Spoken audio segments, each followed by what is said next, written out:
With a tenacity and caution that was now stronger, she continued her journey through the narrow passage, facing the dark secrets of Moonlight Manor. Emily knew that dangers awaited every step in this dark world, but she was willing to face them in order to uncover the secrets that lurked behind the door of the forbidden room. Emily stood in front of the secret room, her gaze fixed on the pictures looking back at her with faded but still grim faces. The gazes of these long-gone souls seemed pleading, as if they longed for release from the terrible curse that enveloped Moonlight Manor. She could feel the dusty air currents, like a breath of the past, bringing a chill of fear to her skin. Stepping forward, Emily turned her gaze to the weathered pedestal where the ancient folio stood. The book was shrouded in mystical power, but its leather binding looked old and cracked, like a witness to a bygone era. Engraved on the cover in dull gold lettering was the title, Folio of Shadows. Before her stood the key to unlocking all riddles and mysteries. It seemed to call to her, proclaiming its power and dangers that could lead to the breaking of the curse or to madness. Her heart beat louder as she thought of what she held in her hands, a book that could change her life and the life of this gloomy manor. She felt the beating of her heart mingle with the whispers of the walls and the voices of the past, as if souls shackled in a curse were asking for help. Among the strange entries was a diary embroidered in human skin. She shuddered, but decided to study it. The diary contained the writings of a mysterious occupant of the manor who vowed to avenge the betrayal and establish his claim on the place of suffering. Each entry bore the stamp of anger and thirst for revenge. She realized that the ancient folio and this diary revealed not only the secrets of the manor, but also concealed otherworldly forces ready to unleash their terror upon the world. She decided that even if the price of her research was to sacrifice her peace of mind and safety, she would not back down, for the truth was worth every effort. As Emily delved deeper into reading the shadow folio, she felt the book begin to affect her mind. The lines on the pages seemed to come alive, as if an ancient wise being was awakening from sleep and entering her thoughts. She felt the book calling to her, beckoning her with its unfathomable power of knowledge. The words of the book filled her mind, making her forget her mundane concerns and focus only on what she had discovered. She felt fear mingle with fascination, and her curiosity grew stronger. Emily couldn't tear herself away from reading, as if the book held the answers to all her questions.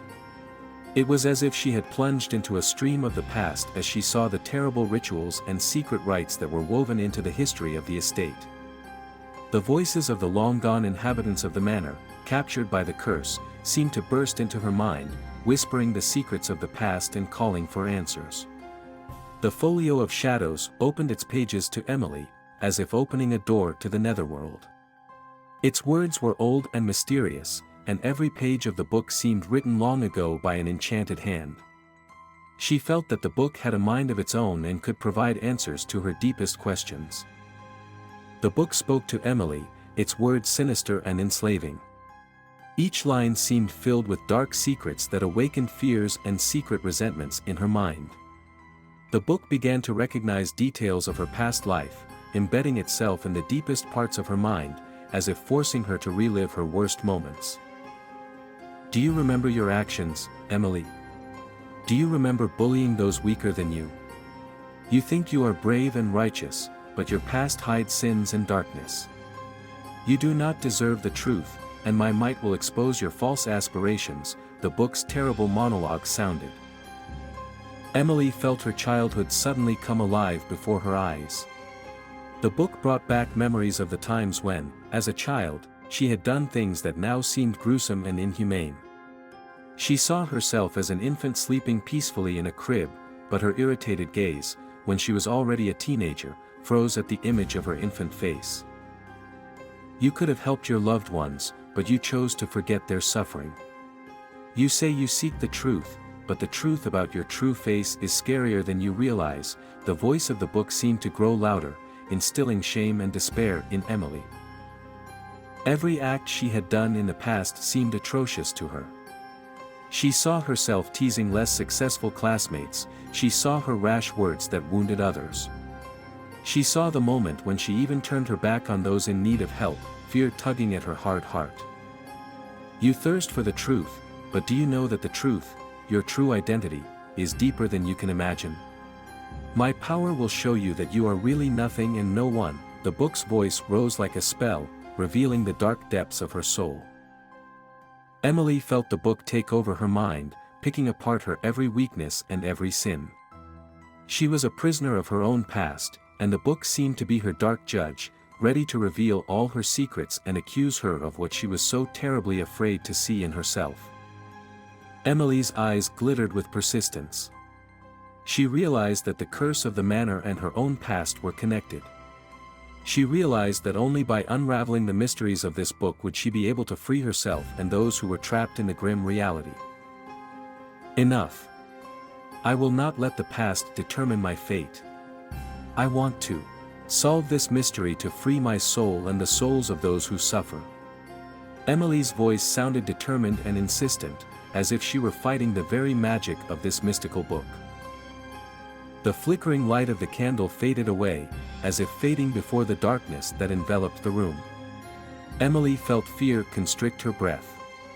She tried to find a flashlight to illuminate the darkness at least a little, but before she could, a cold breath touched her neck. Emily's heart sank. It became clear to her that a vengeful spirit was on the loose, and its target was her life. She had become a cursed trap, caught in the net of vengeance that had permeated Moonlight Manor for centuries. Silhouettes began to emerge from the darkness, forming the outline of a spirit. Its eyes were filled with silent rage and endless sorrow. Hands like claws extended toward Emily, and she felt an icy touch on her skin. You have awakened me from my eternal slumber. For 100 centuries I have endured the torment of the curse, and now you will be held accountable for your actions. Came the spirit's sonorous and piercing voice from inside Emily's head. Terrified and desperate, Emily tried to figure out how to escape this living nightmare. Her sanity struggled with the mad panic coming on. She froze in place, trying to find a way out of this dark trap. As she turned from the book, a ghostly silhouette of a spirit appeared before her. Its eyes emitted an ominous glow, like dark flames ready to consume all living things. Emily felt the darkness begin to creep into her consciousness, affecting her mind. She felt fear clutching her chest, and resisting the spirit's malice became increasingly difficult. The spirit began to slowly approach, its uninterrupted eyes scrutinizing her every movement. His malevolent presence made the hairs on her body stand up. It was full of vengeance and thirsty for retribution. Emily's mind scrolled through memories from her childhood, moments when she had been cruel and selfish as a child. She saw her own actions as she teased the less successful children, the hopefuls doomed to failure. The memory of those moments chased fear and shame at her, and she realized that those were the very actions that fueled the powers of this vengeful spirit. She grabbed her flashlight and rushed forward, eradicating the darkness around her. But the spirit was fast and powerful, and its aura slowed Emily's movements. Every step she took seemed hampered, as if she were walking through thick tar. Emily gathered all her strength and channeled it into her next strike. She tried to use the magic of the shadow folio to counter the spirit. She cast ancient incantations, focusing her inner energy. Her hands began to glow with a mystical light. The spirit responded with a grim laugh, and his angry eyes grew even brighter. Suddenly he unleashed his power upon Emily, and she felt her arm break from the impact. Pain and agony filled her essence. The spirit continued to advance, and Emily, up on her knee, was increasingly weakened and confused. As Emily continued to battle the vengeful spirit, its presence became increasingly dark and terrifying. A black, thick haze emanated from its eyes, like a fire of gloom devouring everything in its path. The smoke gave off an eerie odor of rot and decay, as if it were the fumes of the underworld. Each blow left burns on Emily's body, like bone-chilling burns from an invisible flame. Her skin began to blacken and crack under the pressure of his magical attacks, leaving bloody marks at every touch. After each blow, she surrendered her pain to the magical darkness that seemed to devour her consciousness, replacing it with horrifying visions.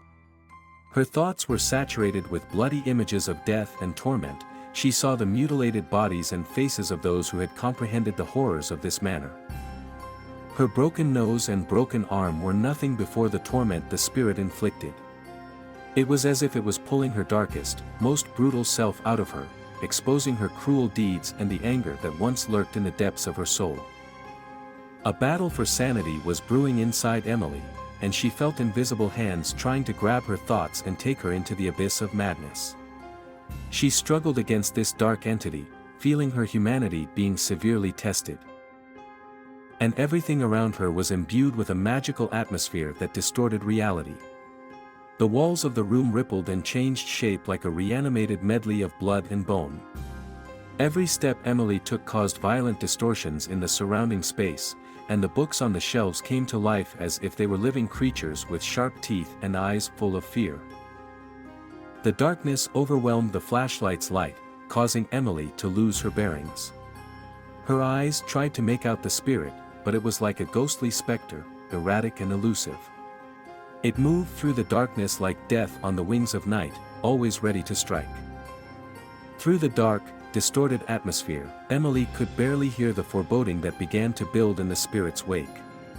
An eerie image came to life before her as the spirit's image began to distort, disintegrating into small, shimmering shadows that formed a male and female figure at the same time. In horror and amazement, she realized that the spirit was the personification of her aborted child. The darkness he carried with him was reflected in his eyes, eyes that could have been so similar to her own, but were full of anger, resentment, and unconscious fears. As the spirit opened its arms, its hateful voice, composed of silent darkness, pierced Emily's ears like a knife, reminding her that her decision to leave this child behind had proved too painful and too hard. As if frozen, Emily stood before the vengeful image of her past. Her mind and soul were shattered as she realized that the spirit of that aborted child wished to return and sought retribution for his premature death. He was the embodiment of all the unrevealed secrets, darkness, and suffering she had spent years trying to forget. Emily realized that this battle was not only a physical challenge, but a psychological one as well. Her heart was torn to pieces with unspeakable pain, but she couldn't allow herself to break down in the face of this gruesome manifestation of her past. Emily felt that this spirit child was also a prisoner of eternal torment and suffering. She realized that their fates were intertwined, and her decision to fight the darkness of the past, as well as a true understanding of her mistake, could set them both free. She reached out, trying to grasp her aborted child in this mystical reality. Her fingers sank into the cold haze as if to grasp something vague and elusive. She began to whisper in a low voice, as if soothing the infant. Her voice was full of love and regret, as if she was trying to bring back the past and change it. "I'm sorry," she whispered softly, "I'm sorry that I couldn't understand, that I was too weak to make my decision then." The moment the last words escaped Emily's lips, the spirit child seemed to flash with a bright light and slowly began to dissolve. Its essence emitted a radiant brilliance that spread across the room like stars, illuminating everything around it. The evil and darkness that had been descending upon Emily dissipated under this mystical light. The air was filled with lightness, and the room was alive with vibrant energy. The sounds became more pleasant, the walls harder, and the paintings true works of art, without that agonizing stare. Emily's heart volleyed with tenderness and understanding. The spirit child smiled at her and touched her hand with his little finger. A wonderful feeling pulsed from that touch, like the warm embrace of a longtime friend. Emily felt all her fears, remorse, and bitterness disappear, leaving only peace and reconciliation.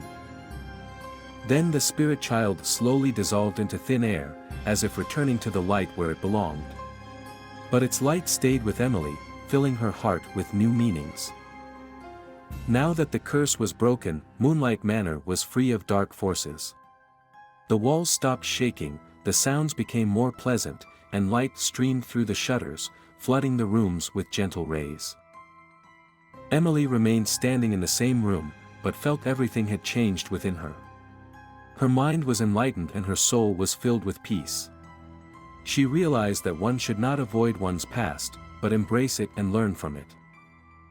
She left Moonlight Manor, leaving with a sense of peace and her own place in the world. Her research into supernatural phenomena became not just a job, but a way of coming to terms with her past and helping others to free themselves from fears and dark forces. So ends the story of Emily Whittaker, a fearless journalist who not only uncovered the secrets of an abandoned estate, but freed herself from the shackles of the past by accepting her mistakes and learning to forgive. Her story became the wisdom she carried in her heart and passed on to others, helping them to find light in the darkness and reconcile with themselves.